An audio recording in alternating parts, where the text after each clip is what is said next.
Dieu, le Créateur, celui qui donne la vie, parle-t-il? S'intéresse-t-il à nous? Pouvons-nous le connaître? Oui, il parle, il s'intéresse et son message pour tout le monde nous dit comment le connaître. Il y a 3500 ans, Dieu a commencé d'instruire les hommes afin d'écrire sa parole. Pendant les 1500 autres années, Dieu continua de parler à 40 hommes différents qui écrivirent ces messages. Les premiers écrits étaient appelés la loi et les prophètes. Ceux-là et le reste de la parole de Dieu furent écrits sur des manuscrits. Aujourd'hui, ces manuscrits, reliés ensemble dans un même livre, sont appelés la Bible. Ces paroles nous parlent de Dieu et combien il aime chacun dans le monde. Voici l'histoire de Dieu.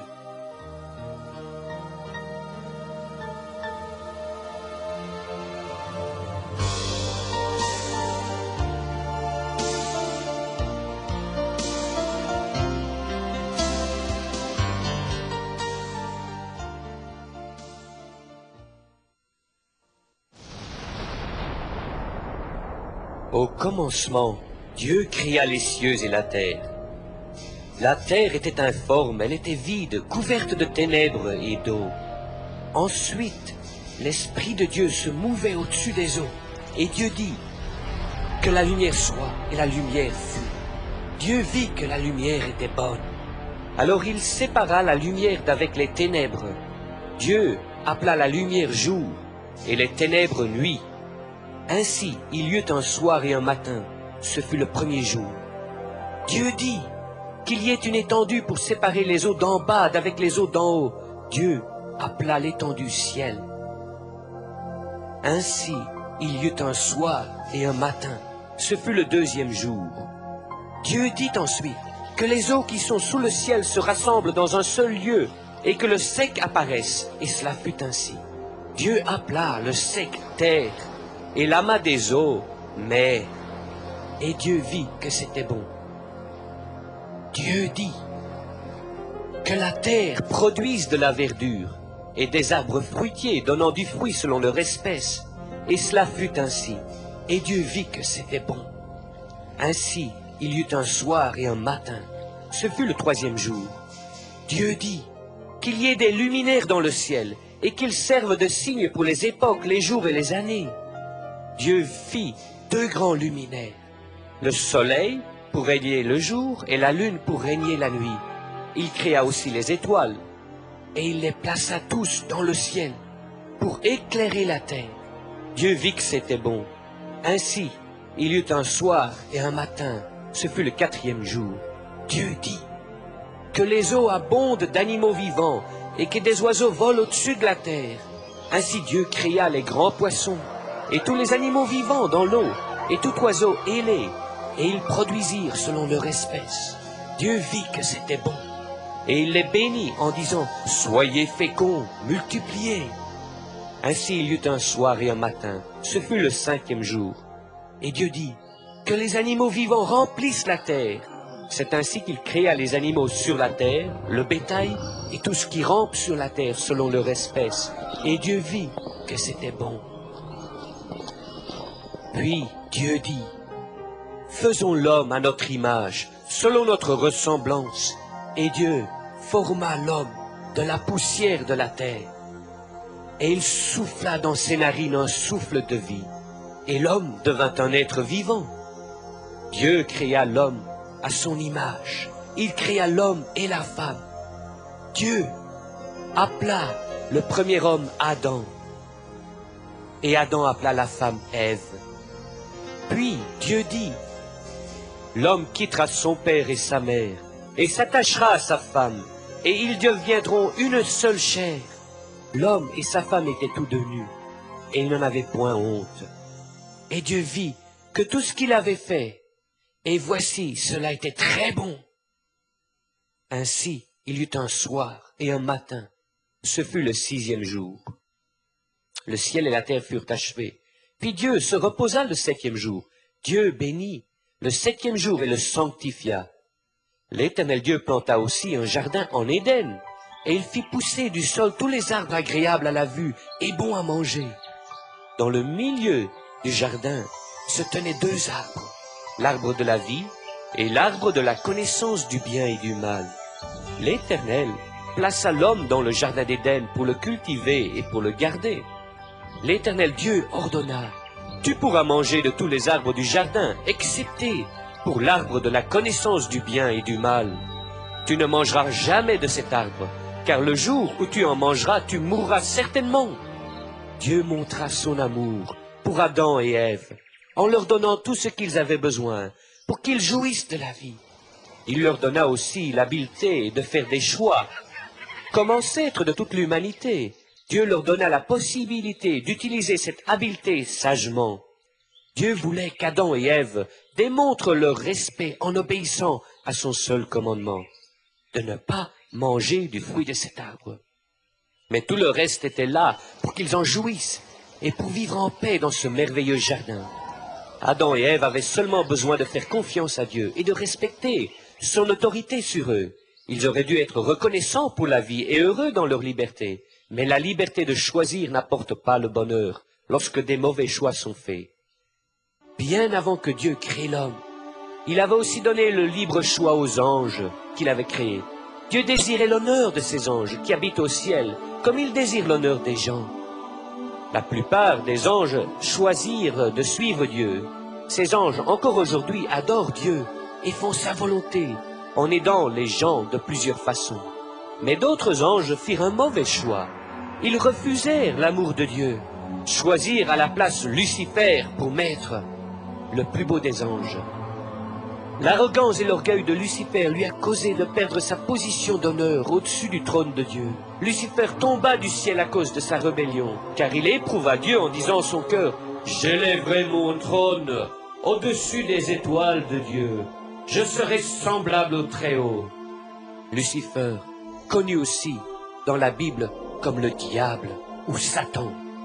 Il désire l'adoration qui appartient seulement à Dieu. Satan trompe les gens afin d'obtenir cette adoration, se déguisant en un ange de lumière. Mais ces mensonges et ces fausses religions causent la douleur, la souffrance et la destruction. Alors Dieu condamna Lucifer en disant, « Tu seras jeté en enfer dans les profondeurs de la fosse. » Dans ce merveilleux jardin habité par Adam et Ève, Satan apparut à Ève sous la forme d'un serpent. Le serpent était le plus rusé de tous les animaux que l'Éternel Dieu avait fait. Et le serpent dit à la femme, « Dieu a-t-il réellement dit, vous ne mangerez pas de tous les arbres du jardin? » La femme répondit, « Nous pouvons manger les fruits de tous les arbres du jardin, excepté du fruit de l'arbre qui est au milieu du jardin. Dieu a dit, tu ne mangeras pas de cet arbre. Si tu en manges, tu mourras. » Alors le serpent dit à la femme, « Vous ne mourrez point. Dieu sait que le jour où vous en mangerez, vos yeux s'ouvriront et vous serez comme des dieux, connaissant le bien et le mal. » La Bible dit que Satan est le père du mensonge. Alors bien sûr, il essayera de tromper la femme, et il lui mentit au sujet de Dieu. La femme vit que l'arbre était bon à manger, qu'il était agréable à la vue, et qu'il pouvait la rendre sage. Elle prit le fruit et en mangea, et elle en donna à son mari, qui était avec elle, et il en mangea.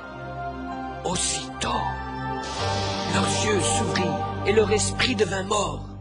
Ils virent qu'ils étaient nus. Alors ils cousurent des feuilles de figuier pour se couvrir. Alors ils entendirent la voix de l'Éternel, qui marchait dans le jardin vers le soir. Adam et sa femme se cachèrent, loin de la face de Dieu, au milieu des arbres du jardin, parce qu'ils se sont confiés dans leur propre raisonnement plutôt que la parole de Dieu. Ils sont morts spirituellement, et ils ont perdu la communion avec l'Éternel. Mais l'Éternel Dieu appela Adam et lui dit, « Où es-tu » Adam répondit, « J'ai entendu ta voix dans le jardin, et j'ai eu peur, parce que je suis nu et je me suis caché. » Et Dieu dit, « Qui t'a dit que tu es nu? As-tu mangé de l'arbre dont je t'avais défendu de manger ?» Adam répondit, « La femme que tu m'as donnée, elle m'a donné le fruit, et j'en ai mangé. Et l'Éternel dit à la femme, qu'as-tu fait? Et la femme répondit, le serpent m'a séduit, et j'en ai mangé. L'Éternel dit au serpent, puisque tu as fait cela, tu seras maudit d'entre tous les animaux. Tu marcheras sur ton ventre, et tu mangeras la poussière tous les jours de ta vie. Et je mettrai la haine entre toi et la femme, et sa descendance t'écrasera la tête. Cette malédiction contre Satan est la première mention dans le livre de Dieu, qu'un jour il enverra un sauveur né d'une femme pour vaincre Satan. À la femme, Dieu dit, j'augmenterai la souffrance, tu enfanteras avec douleur, et ton mari dominera sur toi.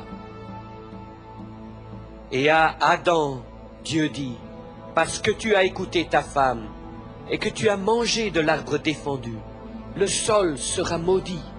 C'est à force de peine que tu en tireras ta nourriture tous les jours de ta vie. Il te produira des épines et des ronces, et c'est à la sueur de ton front que tu mangeras du pain, jusqu'à ce que tu retournes dans la terre.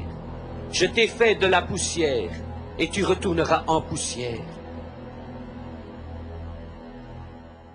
Les feuilles de figuier qu'Adam et Ève avaient cousues ensemble ne couvriraient pas leur nudité. Alors Dieu fit des vêtements de peau d'animal pour les couvrir. Alors Dieu tua un animal innocent. Ainsi, par Adam, le péché et la mort sont entrés dans le monde. Cette méthode de couvrir la désobéissance des gens par la mort d'un innocent était le plan de Dieu. Même avant qu'il ait créé le monde, il savait que les gens allaient stupidement rejeter son autorité et qu'ils essayeraient d'être le Dieu de leur propre vie. Dieu appela ce rejet péché. Déjà, à cause de l'amour de Dieu pour chacun, il planifia d'envoyer un sauveur qui mourrait pour offrir le pardon pour tout le monde. Et l'Éternel chassa Adam et Ève du jardin d'Éden, et il plaça des anges appelés chérubins à l'est du jardin, qui agitaient une épée flamboyante pour garder l'accès de l'arbre de vie. Du moment où Adam pécha, tous les gens étaient destinés à mourir. Mais dans l'histoire de Dieu, il y a encore de l'espoir.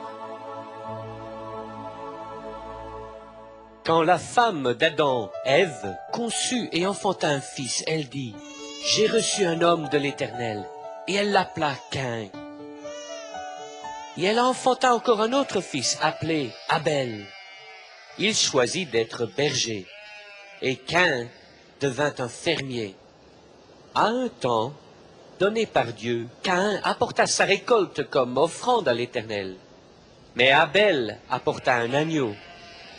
L'Éternel porta un regard favorable sur Abel et son offrande. Mais il n'a pas agréé l'offrande de Caïn. Caïn était furieux. Alors l'Éternel demanda, « Caïn, pourquoi es-tu si frustré et en colère ?» Et Dieu rappela à Caïn que la mort d'un animal était nécessaire comme sacrifice. Comme les feuilles de figuier ne couvraient pas le péché d'Adam et d'Ève, l'offrande de plantes et de légumes ne pouvait jamais couvrir le péché. Dieu dit que le refus d'apporter un animal en sacrifice démontre la rébellion de Caïn, qui n'adorait pas comme Dieu lui avait instruit. La Bible dit que le sacrifice d'Abel démontrait sa foi en Dieu, mais pas le sacrifice de Caïn. À travers les Écritures, Dieu révèle que sans le sang répandu, il n'y a pas de pardon. Mais Caïn refusa d'obéir à Dieu et d'apporter un animal pour sacrifice. Au lieu, il blâma le problème sur Abel, son frère. Et comme ils étaient dans les champs, Caïn se jeta sur son frère Abel et le tua. L'Éternel dit à Caïn, « Où est ton frère Abel ?» Caïn répondit, « Je ne sais pas. Suis-je le gardien de mon frère ?» Dieu dit, « Qu'as-tu fait ? La voix du sang de ton frère crie de la terre jusqu'à moi. Maintenant, tu seras maudit sur la terre qui est couverte du sang de ton frère versé de ta main. » Puis Caïn s'éloigna de la face de l'Éternel.